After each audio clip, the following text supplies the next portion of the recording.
Hey team, what is up, everybody? Welcome back to Dentistry Invest podcast. I have sat in front of me a particularly interesting doctor today. We have just been catching up before we hit the record button, all about communication and how important it is for dentists. So we've got a real treat in store for you today. This episode is not so much about investing in financial markets as such, but more about investing in yourself, which is actually more important in my opinion. Dr. Asif, how are you today? Very good and lovely. I mean, it's a beautiful summer day. I think it's the first day that I've got my hoodie off and I've got my sweat top off. So I'm enjoying the sunshine. It's right in my eyes as I'm looking at you, but you're still looking handsome from where I am. Yeah, mate, sun's out, guns out. I've got my hoodie on. It's a little It, cold over here in yeah, Ireland. well, yeah, But you're in Northern Ireland. We're further south down in the mainland in London. dude, send the sun westwards, okay? Yeah, Send the sun westwards to Ireland. It's just stopped raining here, which means the flipping rainy season is over, which is, by the way, is all year, okay? yeah. But we do get this little window in like May, June time, which we call summer, okay? So I'm basking in it right now, but it's still not quite warmed up yet. So hopefully you can send the sun over my way. Anywho, Dr. Asif, for those who have yet to meet you in the audience today, it might be nice for you to tell them a little bit about who you are and what you do. Yeah, firstly, I don't use the title doctor anymore, simply because although I qualified as a dentist, same as yourself, I don't actually practice anymore for the last 15 years. I've been spending my time working with dentists, helping them to achieve their goals in a non-clinical sense, which typically translates into business goals, the actual outcomes and the commercialization that they wanted from their careers. I don't do coaching. I call what I do consulting, and it's largely because I like to break things down, understand them, reconstruct them, and then put them into a framework, much like we were taught in clinical dentistry, so that people can follow it and maybe achieve some of the things that they want. And so that's what I spend my time doing now with dentists. I've been doing that now full time for about 15 years. And the reason why that might be interesting to some of your listeners is that pretty much whatever problems or whatever thoughts or whatever scenarios they're facing in the non-clinical sense, in a business sense, it's unlikely that I wouldn't have faced them myself previously. And so if we can talk about that today and help some of your guys, I'm happy to do that. That sounds like fun because the whole point of this podcast is everything and anything financial and bridging the gap between the stuff that we get taught at uni and the skills that we need in the flipping real world. Okay, because here's the sad thing, right? You can actually be a killer dentist technically, right? However, you'll not be able to serve as many people as you potentially can unless you're able to communicate effectively, which is part of what you do, and then also understand the skills of business because those are inevitably entwined into dentistry to a degree, of course, but you have to make it all about service. Whenever you serve people to the highest standard possible, that happens to your skills, but also your language. Then I feel that everything else just flows from there. Yeah, I think it's an interesting point. I think as you were talking, I think one of the things that struck me, and I say this to people that I work with as well, there's probably nothing more common in dentistry than the unrewarded, brilliant technical dentist. And this is something that we see sort of all the time. And I think what, as dentists, we're so interested in enamel prisms, preserving tooth substance, and being very technical about what we do.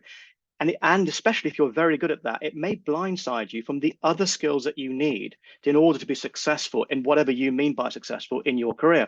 And so some of those things may be like you teach about learning how to invest and learning how to use the money that you've already made. It may be about improving your communication. It may be about understanding numbers. It may be understanding human nature. I think these are all great inquiries and great skills to learn to complement your brilliant technical skills in order to, I think, commercialize what you've invested most of your life to try and learn.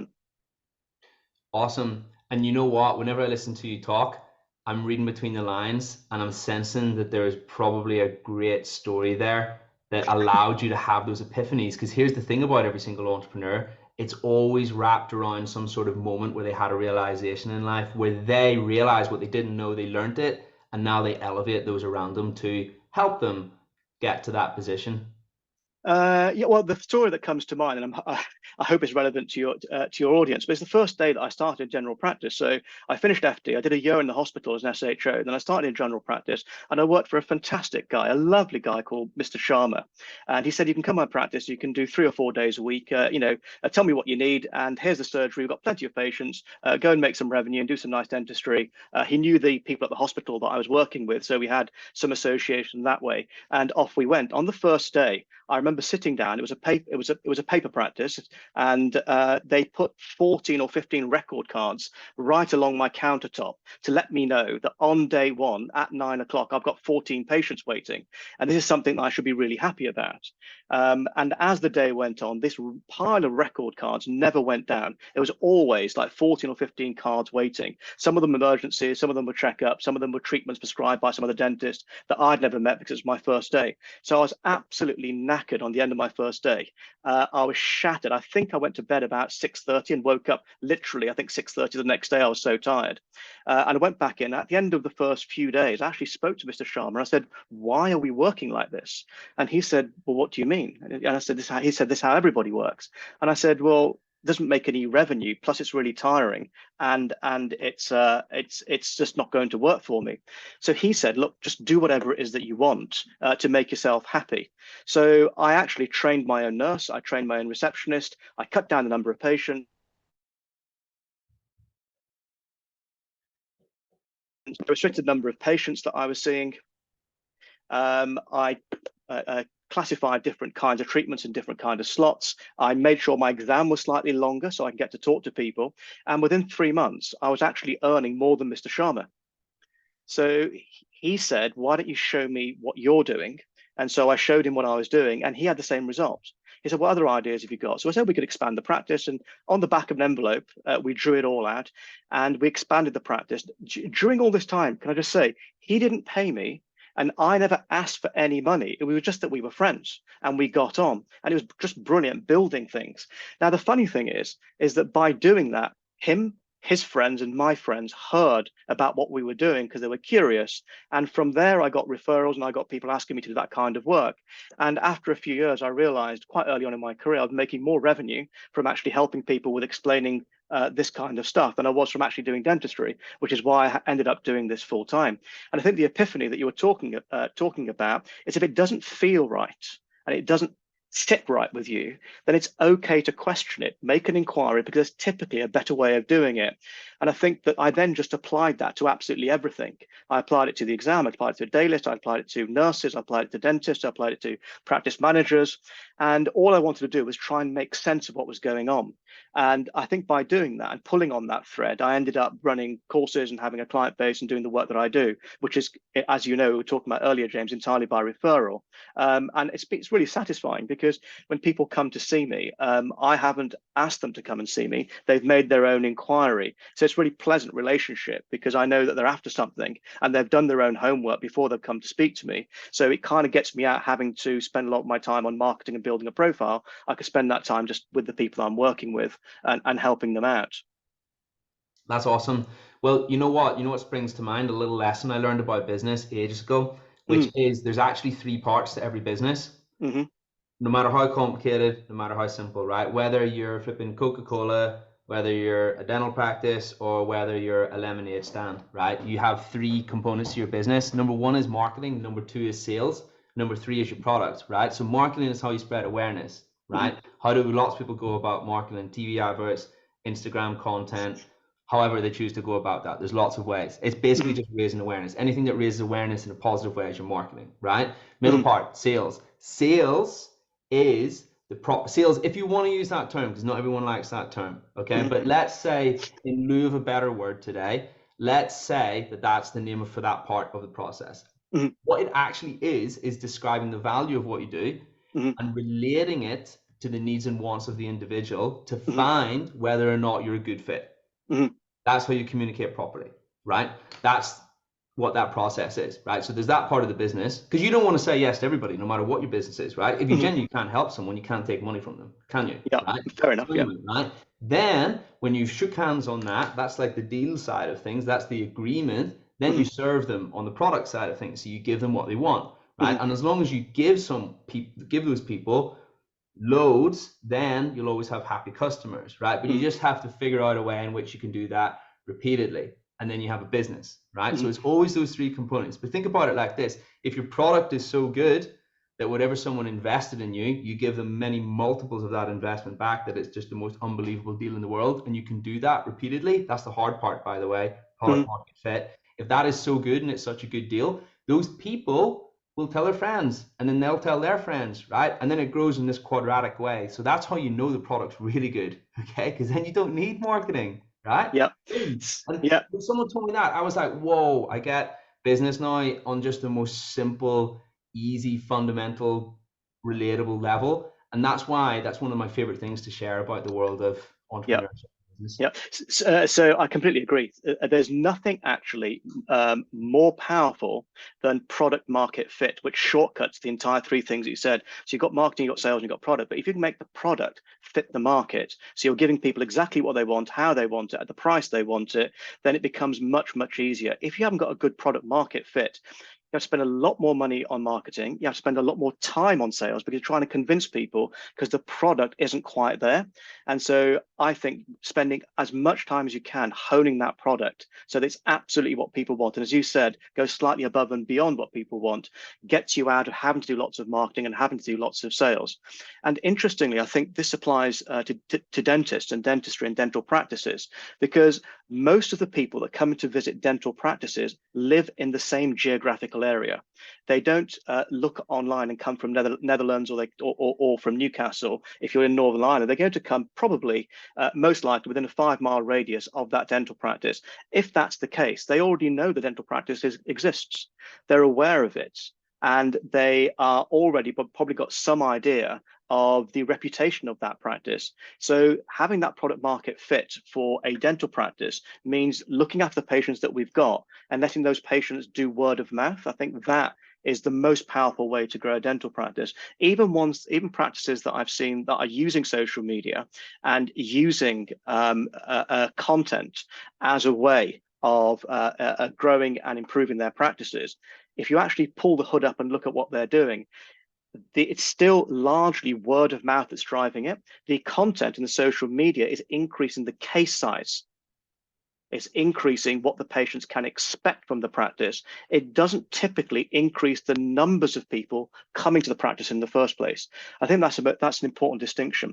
And I think the other thing that I wanted to bring up, because you mentioned product market fit, is have you ever heard of Net Promoter Score? I have yet to hear of that. What is that? Sounds So, interesting. so if you like product market fit, you're going to really like Net Promoter Score. So Net Promoter Score is something you can look up online. It's not mine. It's a general business term, but I use it quite a lot because it applies to dentistry. And the theory basically goes that unless 70% of the current people that are using your service are willing to recommend it to another person, you actually don't have a business, because you're going to have to spend so much in marketing and so much time in sales that it tells you straight up it's probably not going to work. Your product doesn't fit the market. If you've got a very high NPS, Net Promoter Score, 90 or 95% of people would use you again and recommend you to others. You don't need to spend so much time on marketing and sales. And that's how you test or measure whether your product market fit is good or not. Awesome. I love that. Yeah, it's a really tangible, quantifiable way of achieving that. Yeah, boom. Yeah, and dentists love quantifiable, specific, step-by-step approach to things. Even if they can't be broken down in that way, we like to break it down in that way because I think that's the way that we're trained, and we like to see it in that way as well. You probably see it with your stuff as well, which is, you want to give them the concept and give them the theory, but in the end, people like it broken down. And the interesting thing is, when you try and break something down and explain it, it forces you almost to slow down and understand all the steps and be better at them as well. So there's a benefit on both sides. Yeah, that was the dentist in me talking right then. That was Yeah, the dentist in me. Yeah, protocol is the word, right? We love our protocols, don't we? yeah, and we Yeah. like we like rules and we like regulations. Yeah. There's a I can relate. I can relate. There's like a little bit of like warming comfort in just having some sort of system that you can follow. And here's the thing, lots of dentistry is like that. And we make the mistake of thinking that things outside of dentistry can't be like that as well. Now you can only protocol something so much as you can protocol it, if you know what I mean. There's always going to be the chance that there's going to be unexpected events and things that might surprise you that arise, but at least you've got something to refer to. Yeah. And Yeah, business is exactly like that, which is like what I just said just then about the sales, marketing, and product thing. Right? That's the protocol for every business. Every single thing. If there's a bottleneck in anyone's business, it's one of those three things. It's just identify that from a high level. It's one of those three things. It's just a getting right down, specifically finding out how you address that. yeah, okay. Question. So we've talked a lot Mhm. about these concepts from a really, really, really high level, right? Let's bring it right down to the nitty gritty to be really granular for the people who are listening. So obviously through doing what you do and meeting and interacting with lots of dentists and helping them in these issues, let's talk about the sales side of stuff. We don't want to use that word because not everybody has a connotation which is favorable for that. But let's say building value, because when we build value, then what that allows the patient to understand is just how good we are as a dentist, right? And we need to do that to some degree, because we're not explaining that. They have not been in dental school and have like flipping 10 years in the field like we do, okay? They're not going to be able to understand that value unless we articulate to them in a language that they understand, which is a beautiful way of putting it. And here's the thing, just when you said earlier, just what you were saying earlier about the dentist who's very, very, very talented, okay, but is not able to allow the patient to understand just how talented they are because of how they're communicating. That is a travesty, right? That really upsets me, right? Because you can get really, really, really good at dentistry, yet not be valued in the way that you deserve, right? So on that note, naturally you come across these scenarios all the time. What are the top things that you see? If you could go out there and wave your wand, right, and say, dentistry, dental surgeons of the UK, fix this and you'll get better at communicating. What are the most common things that you can see that you come across? Yeah. Okay. So just using your concept and use your framework, which I think makes sense, I think, to your listeners and also to you, which is there's marketing, there's sales, and there's product. And these business concepts exist. You can look them all up. The trick is, I think, to actually apply them specifically to dentists and dentistry in a language and a way that we understand. So of the three things, marketing, sales, and product, dentists in this country tend to be strong on two. They tend to be very, very strong on product, which is the technical delivery of their dentistry, the composites, the veneers, the comprimers, the root canals, and all the rest of the stuff that we do. That's called product. That's the product part of what you're talking about, and they're very strong on that. For some reason, dentists have become enamored with marketing. So they're very, very good at marketing, branding, logo, talking about themselves, going on social media, and doing all the things necessary. And there's nothing wrong with that. I'm just saying we seem to have got our heads around, making a name for yourself online and using social media. So I'm not really worried about that side of things, which leaves this bit in the middle, which is the weakest bit in the profession and the weakest bit in your business framework, which is the bit called sales. And dentists don't like the word sales, and I can see that you're trying to find something that's a bit more palatable. So I'll give you something that's a bit more palatable. I don't like to call it sales. I like to call it conversion. And conversion simply means that you explain your product to somebody and then you see how many of them accept. And the difference between the number of people that have heard it and the number of people that accept is just called conversion. And a nicer way to put it is just treatment plan acceptance. If you've got a treatment plan, you want to have it accepted. Of course you would, otherwise you wouldn't have given them that treatment plan. So the other word that we want to use instead of sales is treatment plan acceptance. But in a business framework, other people would call it sales, we can call it treatment plan acceptance, and we can measure it by the metric of conversion. Now, if we say that this is the weakest bit, and if you ask me the question, if I could go out there and wave my flag and say, look, what's the one thing you're all missing? It's the sales, treatment plan, and conversion bit. That is happening at a very, very specific point in the journey of the patient in the practice. Conversion happens right in the last 4 minutes of your exam. When you look at the patient in the eye and they look at you, and then you've finished your treatment plan explanation and they say, well, how much is it? Can I have it on the NHS? What about this? What is again? Can you run them through? Can I think about it? Are you going to print it out? Is it going to hurt? And then we end up with this gigantic mess, which is meant to take 3 or 4 minutes at the end of the exam, but actually takes 16 to 20 to 30 minutes.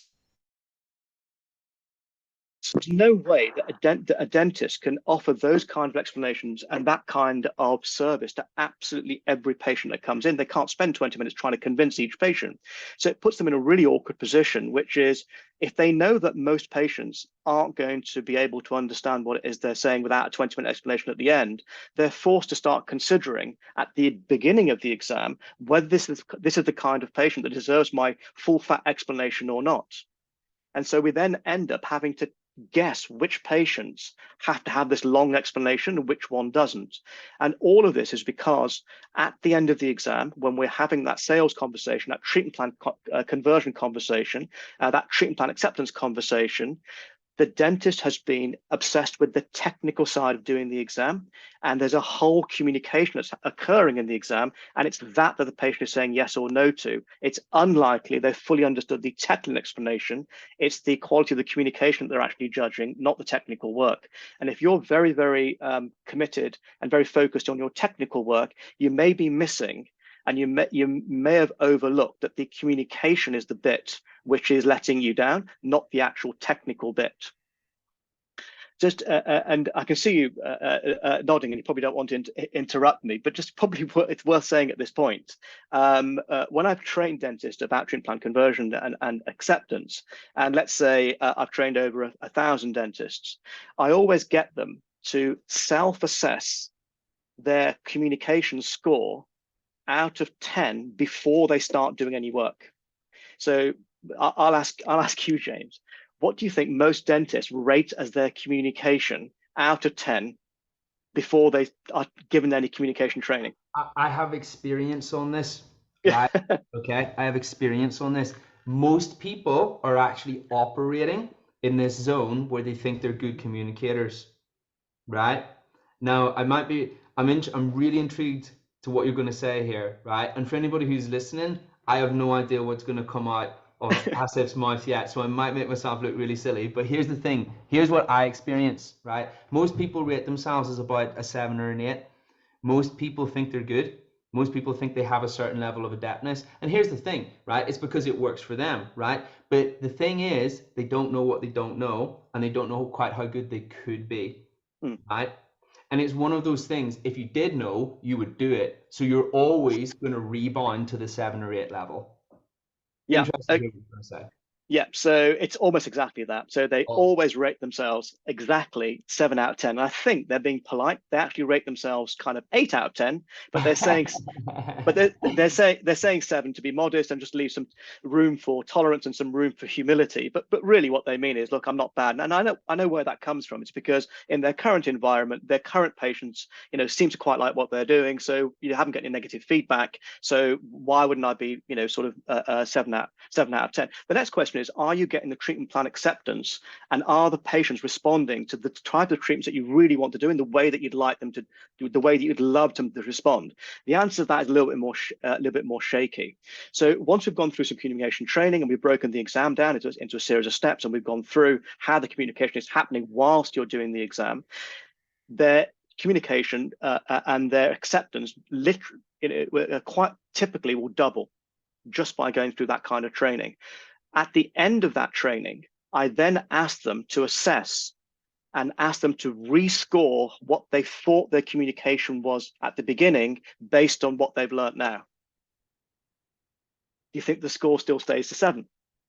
Nah, it goes down, but I'm intrigued to see by how much.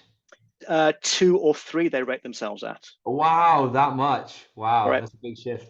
And I think that's the thing, that if you believe that your conversion, your communication is pretty good, and it hasn't been peer reviewed, that, James, is completely different to how we look at every other clinical modality within dentistry. We know our endos are good because we peer review it. We know our crowns are good because we peer review it. We know our veneers are good because we peer review it. Hell, even when dentists go on courses, they will an aesthetic course or an operative course. They will cut a crown, then they'll run up to the lecturer and say, look how shit my crown is, can you improve it? They'll show it to their colleagues and say, look, look how bad my crown is, show me yours, how are you doing, let's improve. But when it comes to an exam, we don't apply that same kind of peer review. We don't apply that same kind of comparison. We've simply self-assessed that it's pretty good. And if it's not quite as good as you think it is, well, this is then you being blindsided in the middle part of your business framework, which is conversion, sales, treatment plan acceptance, whilst being good at technical bit and the marketing bit. And if I'm not mistaken, earlier on you said all 3 bits have to work in order for the business to work. You can't have bits of it missing. And in that respect, principals will perk up and say, well, I run a business, so I can see that maybe this bit is an area that we can improve. And if this guy's on your podcast and he's saying that's the one area that I should focus on, maybe I'll go and assess whether that's something that can be improved. Associates may think, well, this doesn't apply to me because I don't run a business. I'm merely a dentist that works in the practice. I think that's a bit of a mistake. I always, when I'm working with associates and talking to associates, try and encourage them to understand that you as an entity on your own are a small business. Most small businesses in the UK, so the government, ONS and HMRC will class them as micro businesses, and there's 5 million of them in the country. Most micro businesses have a turnover of about £250,000 a year and have no employees. And that really does fit the typical kind of associate profile. And so I like also associates to think of themselves as a business and to think of those three things as applying to them as well, and then seeing how they can improve, not just on the technical side, but on those three aspects, the product and the conversion, and on their reputation and marketing within the practice as well. So this also applies to those guys as well. Boom, love that. And the crown prep analogy, that Yeah. works so well and it's so visual for so many dentists because think about your crown preps when you look back 1 year out of foundation dentistry, 1 year out of university, right? Those how they looked, right? And if they were anything like mine, they were like hideously ragged, they weren't in proportion, all of that stuff, right? I never really understood just quite how not so good they were until I got loops and I was like, oh my God, these are not great, right? But then what do? You refine your crown preps, right? And it's an iterative thing. You get gradually better, Mm-hmm. right? And then when you go on courses and your crown preps look amazing and you look back and you think, wow, that was wonderful, right? And look how much effort it takes for your crown preps to get better, right? And communication is exactly like that, Mm-hmm. right? But at the time, before you have loops, right? Because it's from your own perspective, you think it's all right because you don't know any better, right? Until you see people who are really suave at it. Are you with Mm-hmm. me? Yeah. So Yeah. it's exactly the same process, and that's why that analogy really works. So through watching dentists undertake communication day to Mm-hmm. day, Mm-hmm. there must be some common no-nos, some common clangers that they Yeah. drop. What are Yeah. those? Okay, yeah. So there's hundreds of them, but I will give you, I think, the three that will make the biggest difference. Love All it. right, all right. So at the start of the exam, and let's just do like a kind of script and make it a bit more interesting, which is, I'll play both patient and dentist. Okay. So the patient will come in. Actually, let me ask you first, James. When the patient comes in, do you still practice dentistry, by the way? You don't, do you? I left clinical dentistry 2 years ago, 2 and a bit years Okay. ago. All right, fine. So it's still recent enough for you to remember, right? Yeah. Okay, all right. So you know that bit where the patient comes in and you go, "Hey, Mr. Jenkins, how you doing? Love to see you. How have you been? How's the wife? Take a seat." Yeah. So the patient walks in. Literally, that's kind of the conversation that happens, and Mr. Jenkins takes a seat. How long before that seat goes supine and you're in their mouth? Typically, for most dentists. Oh, typically for most dentists, I think sometimes the chair is going supine as they're in the seat. Is it? Yeah. So give me an actual number. What do you think? So I'll give you the Uh, measure. okay, so if I had to pick a number, I would say 20, 30 seconds. Actually, yeah, okay, you're not far off. The average dentist will take the chair back in 90 seconds. 90 seconds of them being seated, right? Within 90 seconds of them coming into the surgery. Oh, walking the door. Yeah. Okay, So right. we say that the exam starts the minute the patient walks in through the door, not when they're sat in the chair, but literally from the very first thing that happens. All the entire interaction is like an experience for them, much like it is when you go to a hotel. The whole thing's an experience, right from when you're dropped off at the front door of the hotel. Anyway, so most dentists will take the chair back in 90 seconds. Now, if you ask most dentists, James, what kind of treatment would you love your patients to accept? What do you think they'd say? The best. Yeah, but what kind of items of treatment? Maybe some Oh, bleaching? they'd say the veneers and the cosmetic stuff in the ABB, right? Okay, and ABB, what's that case going to cost? I would say that would probably be like a 6, 7 grand case. Most Right. people. Okay, good. So you work in investment and you work in helping people to understand how to get from A to B with finances. Does the equation make sense that the patient faced you and spoke to you at the start of the exam for 90 seconds, and then at the end of the exam, you're then going to try and sell them a 6, 7 thousand grand case? It's a bit of a tall order when you put it like that, right? Yeah. So that's the first big one.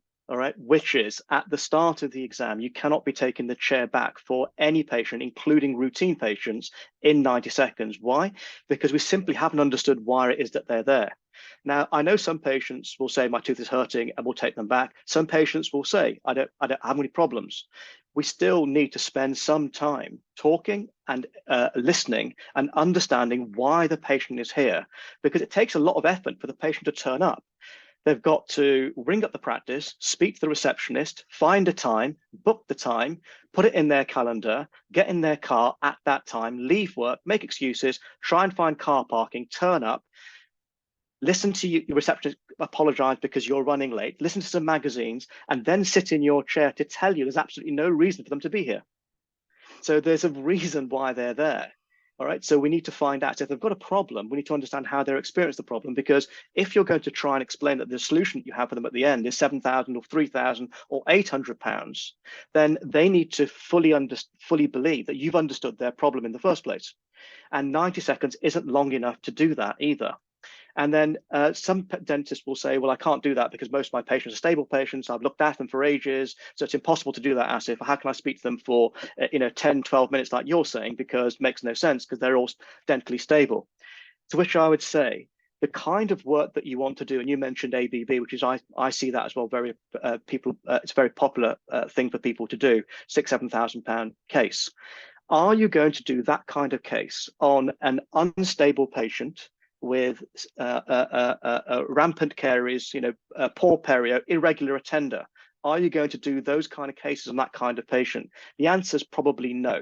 Are you going to do that kind of case on a stable patient with great dentition, who's stable, with good perio, who's a regular attender? The answer is I'm most likely going to be doing those aesthetic cases on those kind of patients. When those kinds of patients come in to see you in the practice, what do they say when they sit in the chair? They say, hello, doc, love to see you. Haven't got any problems, just here for my checkup. But if we're going to sell them or going to offer them, I would say, not sell. I think sales is the word that you were using, and I like to use conversion or acceptance. If we're going to offer this to them, if it is what they want and it is something they're interested in, then it's at the start of the exam we can get those people interested by listening to how they're talking about their teeth, what their aspirations are, and actually structuring a conversation. So we spend some time with them. Otherwise, in the way that I'm working, we don't have a mandate to offer them work at the end of the appointment, which is where the conversion is taking place. I love it. Well, it makes total sense, and we definitely.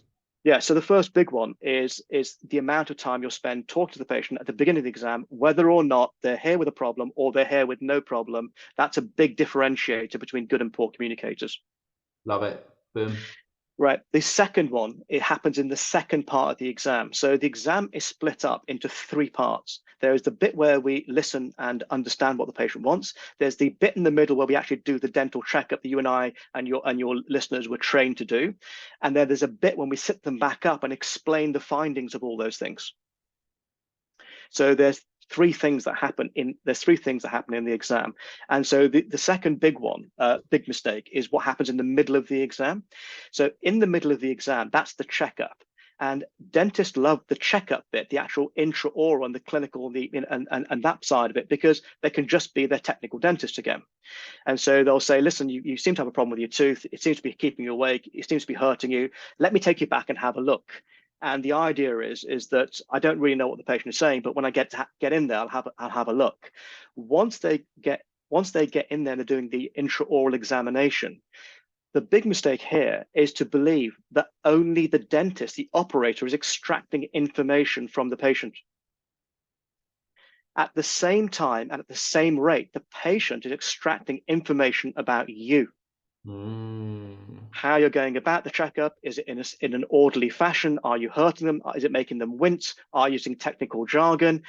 If you're starting to explain pathology, options, and treatment while the patient is supine and you've got a mask on and your nurse is making a noise in the background, maybe this isn't the best time to have that conversation. So misunderstanding that the middle part of the examination, which is where we do the clinical checkup, is an opportunity for you only to extract information, as I think is a little bit incorrect. I think the patient is also making their mind up about you, and they're making their ideas of how treatment with you might go based on how you're doing the checkup. And so yes, we want to have a technically brilliant checkup, but we also want to make it patient-centric, and we want to make sure it's for the patient, it's not for us. And so not hurting them, not doing a BPE that causes any discomfort, explaining what we're doing, not explaining the treatment because we don't give up our opinion yet because we don't know all the information, not using jargon, and not trying to give them options while they're supine, and certainly not trying to convince them to have the treatment that you've just discovered whilst they're supine. I think that's also something that a quality practitioner probably wouldn't be doing on a regular basis. And so I think that's the big one in the middle of the exam that happens. And paying attention to that or understanding that can massively increase the quality and of both the exam and the experience for the patient and for the conversion at the end. Love that. Okay, and then the third one is at the end of the exam, and that's called the presentation phase. So these three phases in the exam, which is the middle bit, which is where you understand what the patient wants, the beginning bit where you understand what the patient wants, the middle bit where we get into what their problems are and taking our kind of findings. Then the third bit is presenting what we've found. And the presentation is really, in terms of equations, in terms of specifics, an addition of the first two bits. You've done your findings, you've listened to what the patient wants, so now you have a mandate to present something based on what they said and based on what you found. If you get over to P phase, the presentation phase, and you've got a record of your findings, but you don't really know what the patient is here for or an understanding of how they're experiencing their problem, it's going to be difficult to relate your technical solution to what they wanted. And then we go into justification mode, which is, here's the treatment, you should really have it, it's the best. It's the best because it's technically the best, but the patient hasn't understood why it fits their needs. So over in P phase, the P phase and the presentation phase, I think one of the big mistakes is dentists think that it's the quality of their explanation at the end of the exam which is causing or not causing conversion. I can tell you from having seen, I don't know who's seen the most dental exams in the country. But if there was such a weird competition as who's seen the most practitioners do the most number of exams in the country, I'd put my hat into the ring, and I don't think I would lose. I've seen hundreds of dentists do thousands of exams over and over again.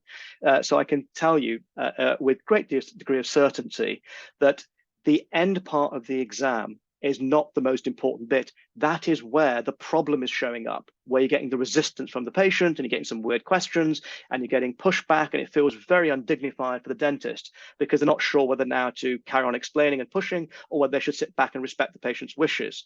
But the problem is not occurring at the end of the exam. It's occurring right at the beginning where the patient hasn't really properly felt they've been listened to. Maybe the intraoral part wasn't really a great experience for them, great for the dentist, not for them. And so the problems are all turning up in the presentation phase, but they started in the initiation phase. And if we use a clinical analogy, if someone's composites aren't turning out to be brilliant, they shouldn't be asking how you're polishing them, James. What polishing materials are you using?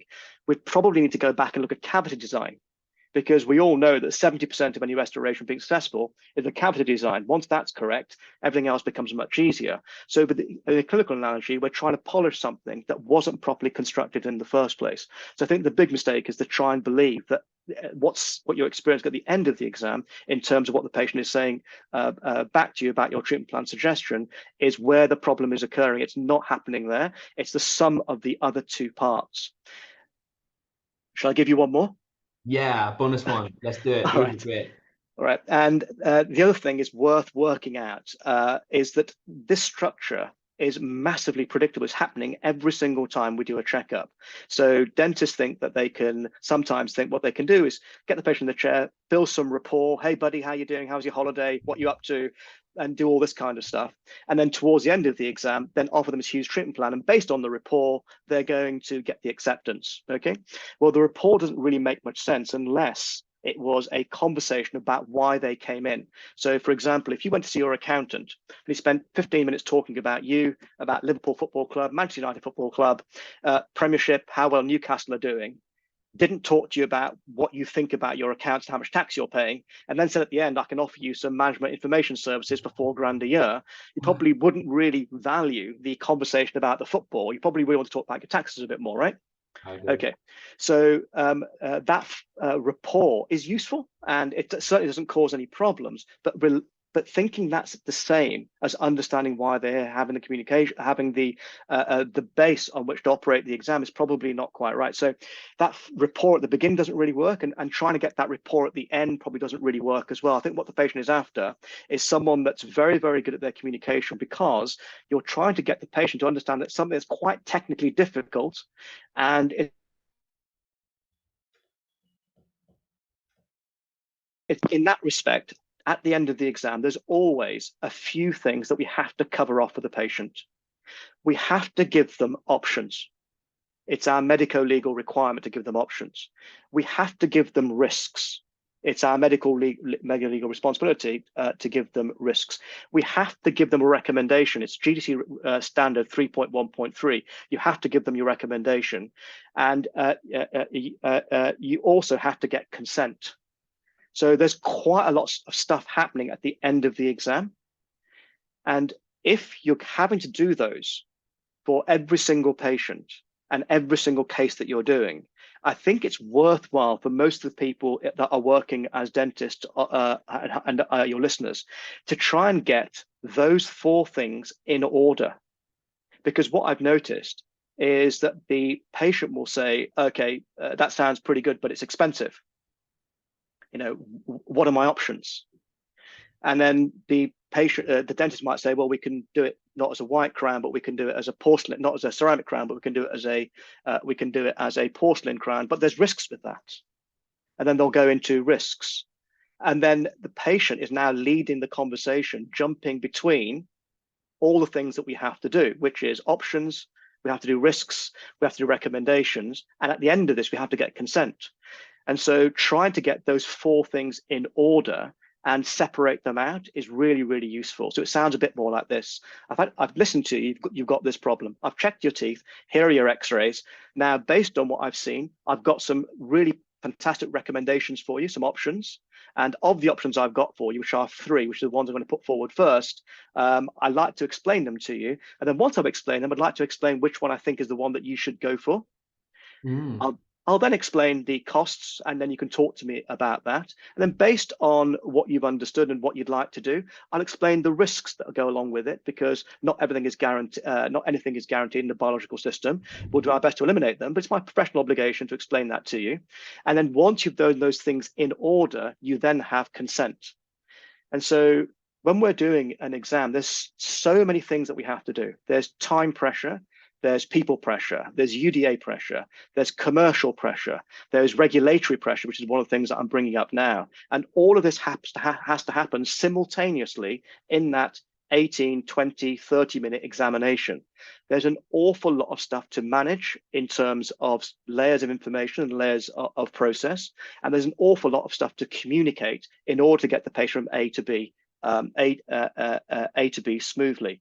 And ironically and powerfully, whatever the patient says at the end of that exam determines what work you're going to do.